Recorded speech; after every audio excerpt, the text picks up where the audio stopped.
Bene data bakundwa b'umwami Yesu Kristo, mwese abakurikira izi nyigisho tubahaye ikaze mu biganiro bya Saveur Divine.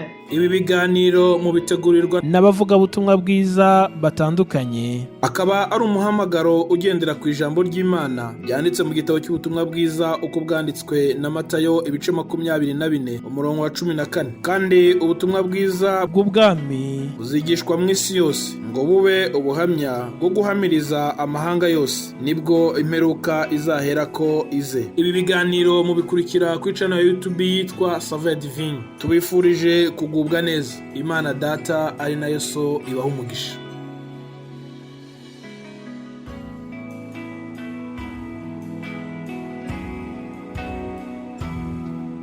Ndabasuhuje mwese abakurikiye ijambo ry'Imana muri kano kanya. Tugiye kuganira ku mutwe w'amagambo witwa kubaha Imana. Kaba muri kumwe na mwene So Rukundo Vincent. Dusome ijambo ry'Imana mu gitabo cya Yobu, ni igice cya 28 n'umurongo wa 28. Aranditse ngo, maze ibwira umuntu iti, dore kubaha Uwiteka nibwo bwenge, kandi kuva mu byaha niko kujijuka. Maze ibwira umuntu iti, dore kubaha Uwiteka nibwo bwenge, kandi kuva mu byaha niko kujijuka. Imana ishimwe cyane. Dusome nanone mu gitabo cy'Imigani, igice cyaho cya 9 murongo waho n'uwa 10. Kubaha Uwiteka ni ishingiro ry'ubwenge, kandi kumenya uwera ni ubuhanga. Dusubiremo, kubaha Uwiteka ni ishingiro ry'ubwenge, kandi kumenya uwera ni ubuhanga. Imana ishimwe. Haba mu gitabo cya Yobu ndetse no mu gitabo cy'Imigani aho tumaze gusoma, hose harahuriza ku kintu kimwe gikomeye. Haratwereka ko kubaha Uwiteka ari bwo bwenge. Kubaha Uwiteka cyangwa se kubaha Imana nibwo bwenge, niryo shingiro ry'ubwenge nyakuri. Ubwenge bw'abanyabwenge bo mu isi ariko butarimo kubaha Imana ntabwo ari bwo bwenge nyakuri ijambo ry'Imana ritubwiye hano. Uwitwa umunyabwenge wo muri iyi si ariko utubaha Imana, ubwo bwenge bwe bumufasha mu mibereho ari hano mu isi, ariko ntabwo aba arimwo gutekereza iby'ubuzima bundi bwo hirya y'ubu buzima bwo mu isi. Uwo ntabwo aba areba ku bitaboneka, ahubwo amaso ye ayahanga ku bya hano mu isi bigaragarira amaso gusa. Nyamara hari n'ibitaboneka biherereye hirya cyangwa se bizaba hirya y'ubu buzima turimo. Imana idufashe cyane. Naho abubaha Imana bo babikora kuko bareba no ku bitaboneka byo hirya y'ubu buzima. Imana ishimwe. Ijambo ry'Imana iyo usomye mu rwandiko rwa 2 Pawulo yandikiye ab'Ikorinto, igice cyaho cya 4 n'umurongo wa 18, haranditse ngo natwe ntitureba ku biboneka, ngo ahubwo tureba ku bitaboneka, ngo kuko ibiboneka ari iby'igihe gito, naho ibitaboneka bikaba iby'iteka ryose. Imana ihabwe icyubahiro.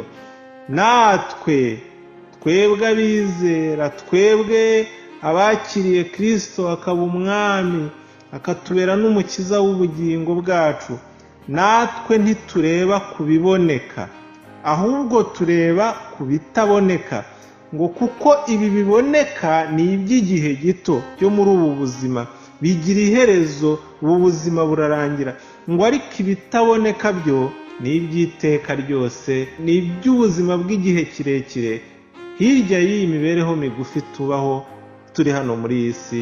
Imana ishimwe cyane. Abubaha Imana nibo banyabwenge ijambo ry'Imana ritubwiye, kuko bo amaso yabo ntabwo bayahanze cyane ku by'ubu buzima bwa none, nubwo nabwo babubamo, ahubwo amaso yabo bayahanze cyane ku bitaboneka ni iby'ubwami bw'ijuru, iby'amaso atari yabona n'iby'amatwi atari yumva, iby'Imana yabikiye abayubaha cyangwa se abayizera. Icyubahiro ni icy'Imana, icyubahiro ni icy'Uwiteka ibihe byose. Kubaha Imana rero ni iki? Ni ukuyumvira, tukumvira ijambo ryayo, kuko muri ryo niho tuganirira nayo, niho hari inzira Imana ishaka ko tugenderamo, ni naho tumenyera ibizira Imana itemera tudakwiriye kuba twakora. Bene data, nshuti, bavandimwe, buri wese uteze ijambo ry'Imana amatwi muri kano kanya, nagira ngo nkubwire ngo biradukwiriye rero ko dukunda kumva ijambo ry'Imana kandi tugakora ibyo ridusaba. Icyo gihe tuzaba twubashye Imana kandi tuzaba tubaye abanyabwenge nyakuri mu maso y'Imana. Imana idufashe cyane. Iyo usomye mu gitabo cy'Imigani igice cya 8 umurongo wa 13 haranditse ngo kubaha Uwiteka ni ukwanga ibibi, ubwibone n'agasuzuguro n'inzira y'ibibi, ngo n'akanwa k'ubugoryi ngo nibyo nanga. Kubaha Uwiteka rero ni ukwanga ibibi, ni ukwitandukanya n'inzira mbi zose, ni ukwirinda kuba umwibone, ni ukwirinda kuba umunyagasuzuguro, ni ukwirinda kugira ngo akanwa kavuga ibibi, amagambo mabi, ibibi ntibibe muri twe. Nguko kubaha Uwiteka tubwiwe. Mbese urifuza kuba umunyabwenge nyakuri mu maso y'Imana?